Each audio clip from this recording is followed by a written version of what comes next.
Hai, jumpa lagi dengan Kabar Baik.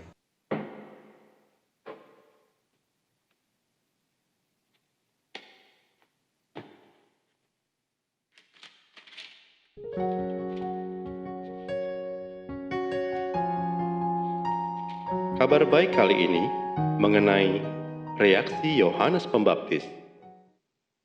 Kuasa mengubahkan air menjadi anggur di Kana dan penyucian bait Allah di Yerusalem mengundang perhatian orang banyak terhadap Yesus. Yesus dan murid-muridnya melakukan pembaptisan dan banyak orang pergi kepadanya. Padahal, sebelumnya banyak orang yang terpikat kepada Yohanes. Apa reaksi Yohanes Pembaptis? Reaksi Yohanes Pembaptis sungguh mengagumkan. Dia tidak merasa tersaingi, apalagi iri hati. Yohanes Pembaptis tahu posisinya dan berhasil menempatkan Yesus pada posisi yang sesungguhnya.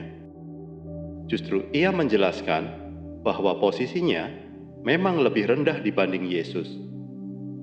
Mesias adalah mempelai laki-laki, sementara Yohanes hanyalah sahabat mempelai laki-laki itu.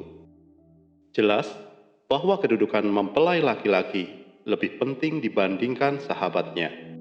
Reaksi Yohanes juga tidak merasa rendah diri, karena baik Yesus maupun dirinya bersama-sama diutus oleh Allah. Yohanes Pembaptis mengharapkan murid-muridnya segera memahami apa arti dan akibat percaya kepada Yesus. Orang percaya adalah orang yang menerima kesaksian Yesus dan percaya pada Anak Allah. Orang yang percaya pada Yesus beroleh hidup kekal. Sebaliknya, orang yang tidak percaya adalah orang yang tidak taat pada Anak. Orang yang tidak percaya tidak akan memperoleh hidup dan akan mengalami murka Allah. Yohanes menyimpulkan bahwa Yesus harus semakin besar, sedangkan Dia harus semakin kecil.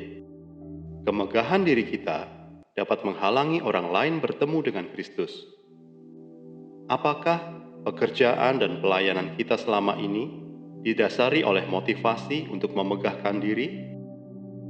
Kita harus mendorong orang untuk menjadi pengikut Yesus Kristus, bukan untuk menjadi pengikut kita.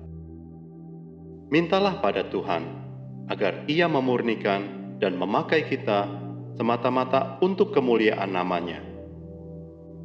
Bacaan firman Tuhan terambil dari Yohanes 3 ayat 22 sampai 36. Kesaksian Yohanes tentang Yesus.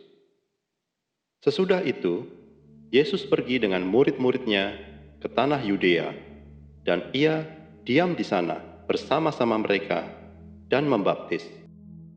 Akan tetapi, Yohanes pun membaptis juga di Ainon, dekat Salim. Sebab di situ banyak air dan orang-orang datang ke situ untuk dibaptis. Sebab pada waktu itu, Yohanes belum dimasukkan ke dalam penjara. Maka timbullah perselisihan di antara murid-murid Yohanes dengan seorang Yahudi tentang penyucian. Lalu mereka datang kepada Yohanes dan berkata kepadanya, "Rabi, orang yang bersama dengan engkau di seberang sungai Yordan, dan yang tentang dia engkau telah memberi kesaksian, dia membaptis juga, dan semua orang pergi kepadanya."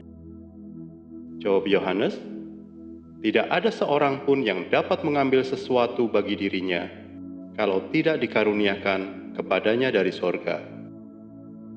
Kamu sendiri dapat memberi kesaksian bahwa aku telah berkata, aku bukan Mesias, tetapi aku diutus untuk mendahuluinya. Yang empunya mempelai perempuan ialah mempelai laki-laki, tetapi sahabat mempelai laki-laki yang berdiri dekat dia dan yang mendengarkannya sangat bersukacita mendengar suara mempelai laki-laki itu. Itulah sukacitaku, dan sekarang sukacitaku itu penuh. Ia harus makin besar, tetapi aku harus makin kecil. Siapa yang datang dari atas adalah di atas semuanya. Siapa yang berasal dari bumi, termasuk pada bumi, dan berkata-kata dalam bahasa bumi. Siapa yang datang dari sorga adalah di atas semuanya. Ia memberi kesaksian tentang apa yang dilihatnya dan yang didengarnya. Tetapi, tak seorang pun yang menerima kesaksiannya itu. Siapa yang menerima kesaksiannya itu, ia mengaku bahwa Allah adalah benar. Sebab siapa yang diutus Allah, dialah yang menyampaikan firman Allah. Karena Allah mengaruniakan roh-Nya dengan tidak terbatas. Bapa mengasihi anak dan telah menyerahkan segala sesuatu kepadanya. Barang siapa percaya kepada anak, ia beroleh hidup yang kekal. Tetapi, barang siapa tidak taat kepada anak, ia tidak akan melihat hidup, melainkan murka Allah tetap ada di atasnya. Demikianlah firman Tuhan.